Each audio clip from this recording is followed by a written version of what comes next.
Hello student, welcome to back my YouTube channel. Student, आज हम पढ़ने वाले हैं class 10th biology chapter 6 life process जैव प्रक्रम के बारे में, जिसमें हम वर्ष 2022 और 23 बोर्ड एग्जाम के लिए आज से हम प्रिपरेशन करना स्टार्ट करते हैं। तो सबसे पहले हम बायोलॉजी पोर्शन को स्टार्ट कर रहे हैं। यहाँ पर हम प्रत्येक क्वेश्चन का आंसर लिखेंगे और उसे नोट्स बना करके वर्ष 2022-23 के लिए तैयारी करना स्टार्ट कर देंगे। तो स्टूडेंट, अपना वीडियो लेक्चर स्टार्ट करते हैं। अपना पहला क्वेश्चन था जैव प्रक्रम।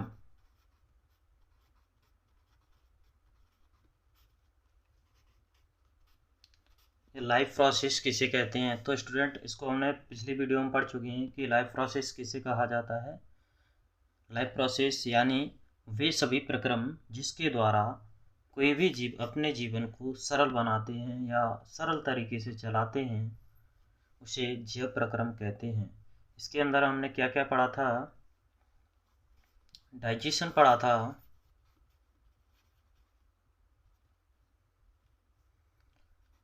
और हमने सर्कुलेशन पढ़ा था, रेस्पिरेशन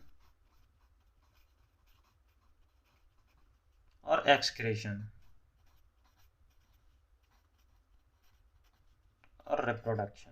इस तरह के हमने प्रोसेस पढ़े थे, यानी पाचन, परिवहन या संवहन, श्वसन, उत्सर्जन और प्रजनन।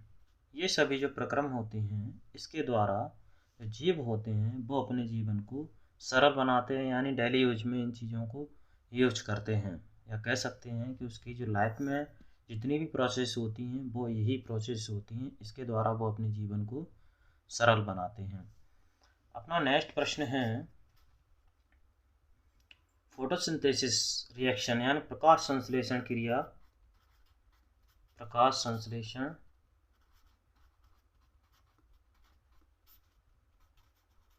क्रिया क्या है? समीकरण भी लिखिए। तो स्टूडेंट, प्रकाश संश्लेषण क्रिया मैं आपको बता दूं शॉर्ट में। इसका डिटेल्स में अगर वीडियो देखना है तो हम पिछले वीडियो में अपलोड कर चुके हैं, उसे जा कर के देख सकते हैं आप। प्रकाश संश्लेषण क्रिया क्या होती है? जिसके द्वारा जो हरे पेड़ पौधे होते हैं वो क्या करते हैं? अपना भोजन बनाते हैं।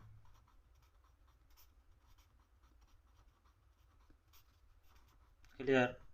यानी इसमें क्या करते हैं, जो हरे पेड़ पौधे होते हैं वो सूर्य का प्रकाश और क्लोरोफिल की उपस्थिति में अपना भोजन बनाते हैं तथा ऑक्सीजन गैस को बाहर निकालते हैं। चलो, इसको हम समीकरण को मैं आपको समझा देता हूँ। यानी वो वायुमंडलीय CO2 और जड़ों के द्वारा सोखा हुआ जल, सनलाइट और क्लोरोफिल, इनकी उपस्थिति में कार्बोहाइड्रेट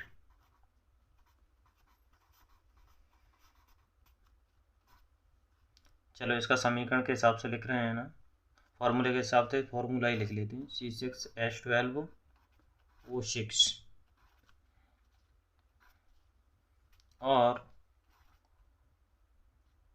वाटर प्लस अभी मैंने बताया ऑक्सीजन गैस को रिलीज करते हैं। क्लियर?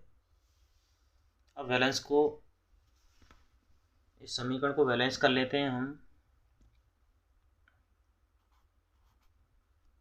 6CO2 12H2O, और यहाँ पर भी हो जाएगा अपना 6H2O और 6O2। इस तरह से हमारा ये बैलेंस हो गया। यानी हमने अभी क्वेश्चन क्या लिखा था? प्रकाश संश्लेषण क्रिया क्या है? वह प्रक्रिया या वह प्रोसेस जिसके द्वारा हरे पेड़ पौधे सूर्य का प्रकाश और क्लोरोफिल की उपस्थिति में CO2 और वाटर से क्रिया करके कार्बोहाइड्रेट का निर्माण करते हैं तथा ऑक्सीजन गैस को रिलीज करते हैं, निकालते हैं। क्लियर? समीकरण भी लिख चुके हैं हम। अगर इसके इम्पोर्टेंस की बात आए, महत्व लिखना है प्रकाश संश्लेषण क्रिया का। ये भी अपना क्वेश्चन आता रहता है, तो इसको भी हम समझ लेते हैं, इसका महत्व क्या होता है।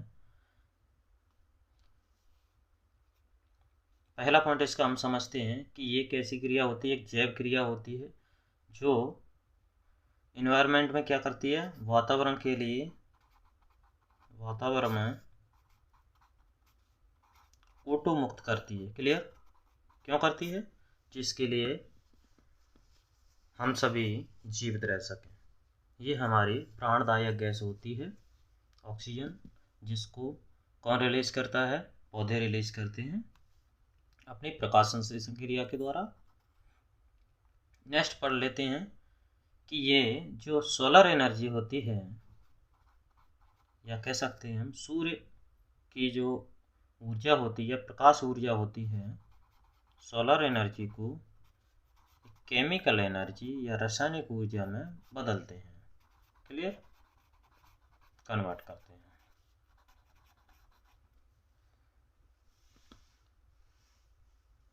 कंप्लीट हुआ हमारा पहला क्वेश्चन, जैव प्रक्रम। दूसरा, प्रकाश संश्लेषण क्रिया क्या है, इसका समीकरण लिखिए।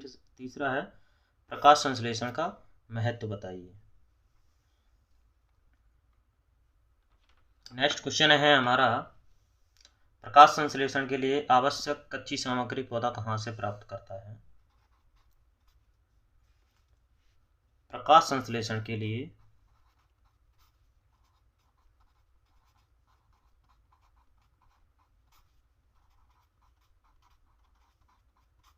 आवश्यक कच्ची सामग्री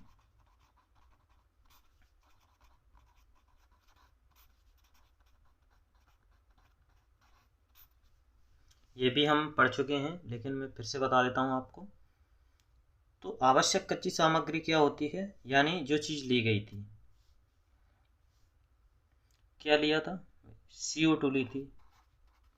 CO2 कहाँ से मिलती है, वातावरण से आती है।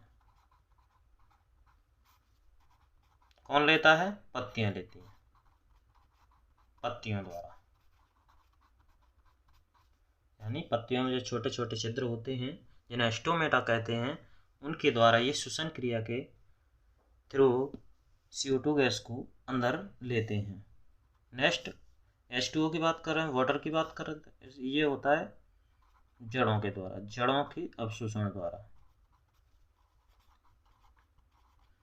जड़ों में जो जाइलम टिश्यू पाया जाता है, वो क्या काम करता है, जो जड़ों के द्वारा सोखा हुआ वाटर या मिनरल्स, इनको क्या करते हैं, पेड़ के सभी भागों तक पहुंचाने का काम करते हैं, जड़ों से अवशोषित करते हैं। क्लियर? नेक्स्ट, एक और पॉइंट है इसमें, सनलाइट। सनलाइट की भी ज़रूरत होती है, सूर्य के प्रकाश की भी ज़रूरत होती है। तो सूर्य का प्रकाश कहाँ से मिलता है, सूर्य से ऊर्जा के रूप में। कहाँ से मिलता है, सूर्य से ऊर्जा के रूप में।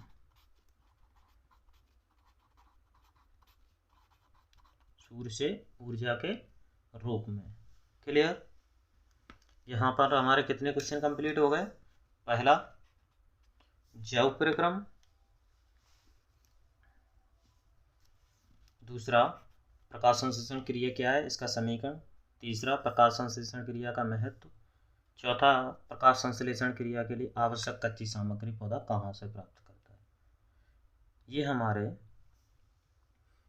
4 क्वेश्चन कंप्लीट हुए। तो नेक्स्ट क्वेश्चन है अपना न्यूट्रिशन, यानी पोषण। पोषण के बारे में हमें पढ़ना है।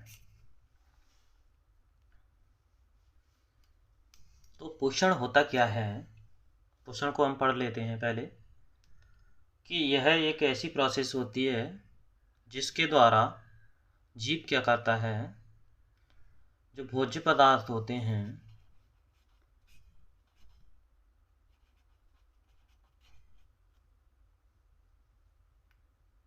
उन्हें बाहरी वातावरण से ग्रहण करता है, बाहरी वातावरण से लेता है। क्लियर? ग्रहण करता है।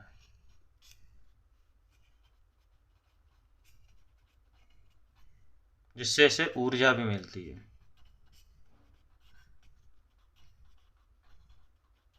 यानी वह प्रक्रिया जिसके द्वारा जीव, यानी कोई भी जीव, वह प्रोसेस जिसके द्वारा कोई भी जीव बाहरी वातावरण से भोजन को ग्रहण करते हैं, जिससे उन्हें ऊर्जा मिलती है, जो अपनी बॉडी के मेंटेनेंस, ग्रो, यानी जो प्रोसेस होती हैं उनके लिए ये ज़रूरी रहती हैं। तो ये पोषण की बात करें तो ये 2 टाइप्स का होता है, ऑटोट्रॉपिक और हेटेरोट्रॉपिक।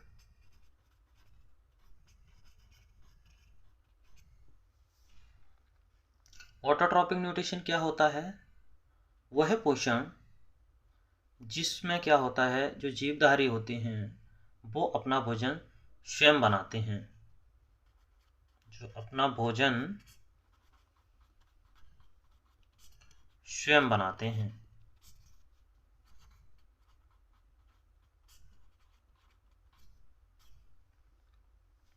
हेटेरोट्रॉपिक की बात करें तो इसमें जो जीवधारी होते हैं ना, वो भोजन के लिए दूसरों पर निर्भर रहते हैं, दूसरों पर निर्भर रहते हैं। क्लियर? कंटिन्यू करते हैं।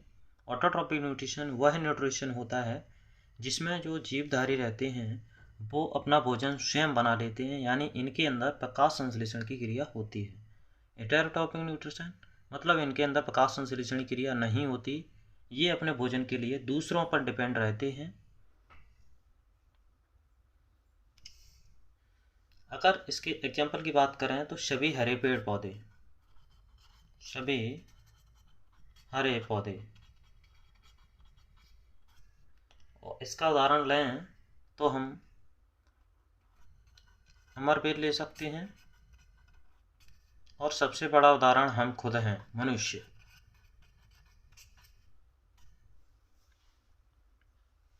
क्लियर? चलिए हम नेक्स्ट क्वेश्चन कंप्लीट करते हैं। ऑटोट्रॉपिक न्यूट्रिशन और हेटेरोट्रॉपिक न्यूट्रिशन में अंतर। ऑटोट्रॉपिक और हेटेरोट्रॉपिक, चलो अंतर पढ़ लेते हैं हम।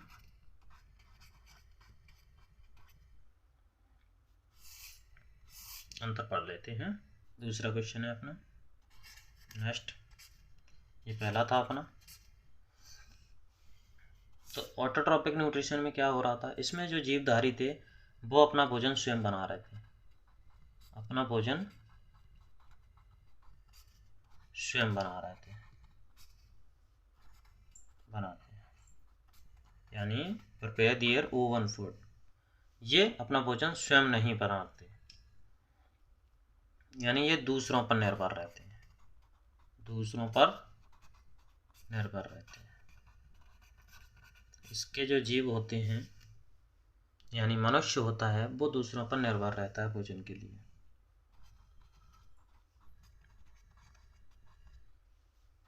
पहला पॉइंट हो गया। दूसरा पॉइंट हम पढ़ सकते हैं कि अगर ये अपना भोजन बनाते हैं तो इनके अंदर क्या प्रेजेंट होगा, क्लोरोफिल प्रेजेंट होगा। क्या होगा? क्लोरोफिल उपस्थित होगा। इनमें क्लोरोफिल उपस्थित नहीं होता, जिसकी वजह से भोजन नहीं बना पाते, तो इनमें क्लोरोफिल अनुपस्थित होता है।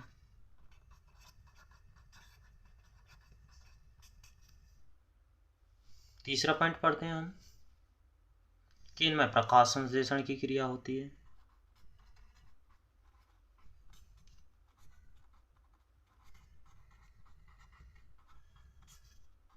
इनमें कौन सी क्रिया होती है? प्रकाश संश्लेषण क्रिया होती है, जिसके द्वारा कार्बोहाइड्रेट का निर्माण होता है।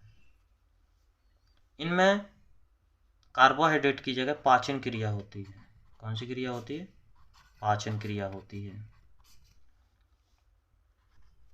जिसके द्वारा ये कार्बोहाइड्रेट को ग्लूकोज में कन्वर्ट करते हैं, एनर्जी मिलती है। इसमें प्रकाश संश्लेषण क्रिया के द्वारा वही होता है, यानी भोजन का पाचन या भोजन बनना प्रकाश संश्लेषण क्रिया के द्वारा, इसमें पाचन क्रिया के द्वारा हो रहा है ये सब। नेक्स्ट, उदाहरण हम ले सकते हैं इसका, सभी हरे पेड़ पौधे, हरे पेड़ पौधे, और नील हरित शैवाल यानी साइनोबैक्टीरिया। क्लियर? उदाहरण, इसका उदाहरण ले सकते हैं हम क्या, यानी सभी जंतु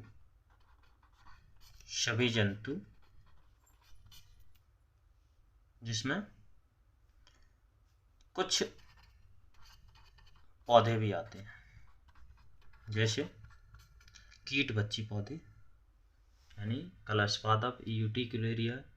जो पौधे होते हैं ना, वो अपने नाइट्रोजन की पूर्ति के लिए कीटों का भक्षण करते हैं, इसीलिए वो हेटेरोट्रॉपिक होते हैं। क्लियर? ये हम कंप्लीट कर चुके। नेक्स्ट लेक्चर में हम आगे के क्वेश्चन कंप्लीट करेंगे। वीडियो अगर अच्छा लगा हो तो स्टूडेंट वीडियो को ज़्यादा से ज़्यादा शेयर करें और चैनल को सब्सक्राइब करना जो भूलें। चैनल को ज़रूर सब्सक्राइब कर लें, इससे नई वीडियो आप तक पहुंचती रहेगी। तब तक के लिए जय हिंद,